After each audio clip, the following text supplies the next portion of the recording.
ஐக்கானையும் கிளிக் பண்ணிக்கோங்க. அனைத்து கிறிஸ்துவ பெருமக்களுக்கும் எனது மனமார்ந்த கிறிஸ்துமஸ் நல்வாழ்த்துக்கள் என ஓ பன்னீர்செல்வம் வாழ்த்துக்களை தெரிவித்துள்ளார். திருச்செந்தூர் அருகே வெள்ளத்தில் அடித்து செல்லப்பட்ட முத்துலிங்கம் வயது 23, டேவிட்சன் வயது 27 இருவரும் சடலமாக மீட்கப்பட்டனர். தாமிரபரணியில் வெள்ளத்தால் சேதமடைந்த ஒரே கிணறுகளை சரி செய்யும் பணிகள் தீவிரமடைந்துள்ளன. கனமழை வெள்ளத்தால் பாதிக்கப்பட்ட தூத்துக்குடி மாவட்டத்தில் மின் விநியோகத்தை சீரமைக்கும் பணிகள் குறித்து அமைச்சர் தங்கம் தென்னரசு ஆலோசனை நடத்தினார்.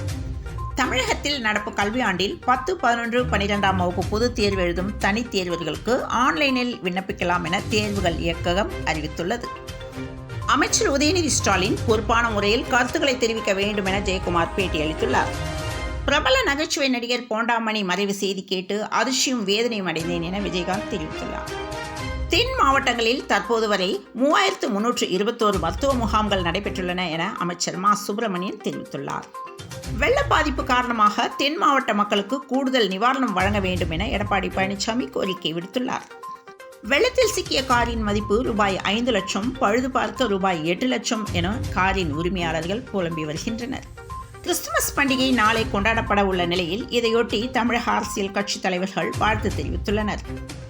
சென்னையில் இருந்து நெல்லைக்கு செல்ல ஆம்னி பஸ்களில் ரூபாய் 3000 கட்டணம் வசூலிப்பதாக பயணிகள் புகார் அளித்துள்ளனர். கனமழை ஓய்ந்த நிலையில் வெள்ளப்பெருக்கு குறைந்ததை அடுத்து குற்றாலம் பேரருவியில் குளிக்க சுற்றுலா பயணிகளுக்கு தற்போது மீண்டும் அனுமதி வழங்கப்பட்டுள்ளது. ஓசூரில் கடும் பனிப்பொழிவு காரணமாக வாகன ஓட்டிகள் அவதியுற்றனர். வெள்ள பாதிப்பு கணக்கெடுப்பு பணிகள் நிறைவடைந்த பின் நிவாரணம் வழங்கப்படும் என தலைமை செயலாளர் சிவதாஸ் மீனா தெரிவித்துள்ளார். வாக்குச்சீட்டு முறையை மீண்டும் நடைமுறைக்கு கொண்டுவர கோரி விசிக கட்சியினர் சார்பில் தமிழகம் முழுவதும் டிசம்பர் 29ஆம் தேதி ஆர்ப்பாட்டம் மேற்கொள்ளப்பட உள்ளதாக அக்கட்சியின் நிறுவன தலைவர் திருமாவளவன் தெரிவித்துள்ளார். சபரிமலையில் தொடர்ந்து அதிகரிக்கும் பக்தர்கள் கூட்டத்தால் திணறும் கோயில் நிர்வாகம். வெள்ளம் வடிந்தாலும் வேதனையில் தூத்துக்குடி மக்கள், நெஞ்சை அதிர செய்யும் கிராமப்புற பாதிப்புகள். முல்லை பெரியாறு அணையில் இருந்து தமிழ்நாட்டுக்கு நீர் திறப்பு வினாடிக்கு 300 கன அடியிலிருந்து 1300 கன அடியாக அதிகரிக்கப்பட்டுள்ளது.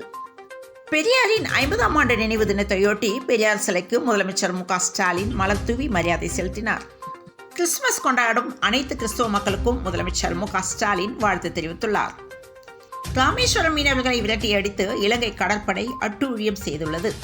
தமிழக அரசு மத்திய அரசுடன் மோதல் போக்கையே கடைபிடிக்கிறது என அண்ணாமலை குற்றம் சாட்டியுள்ளார். இறந்த கால்நடைகளை அகற்றி தொற்றுநோய் பரவாமல் தடுக்க வேண்டும் என எடப்பாடி பழனிசாமி வலியுறுத்தியுள்ளார். தன்னை பிரதமராக நினைத்துக் கொண்டு நிர்மலா சீதாராமன் பேசி வருகிறார் என திருமாவளவன் குற்றம் சாட்டியுள்ளார்.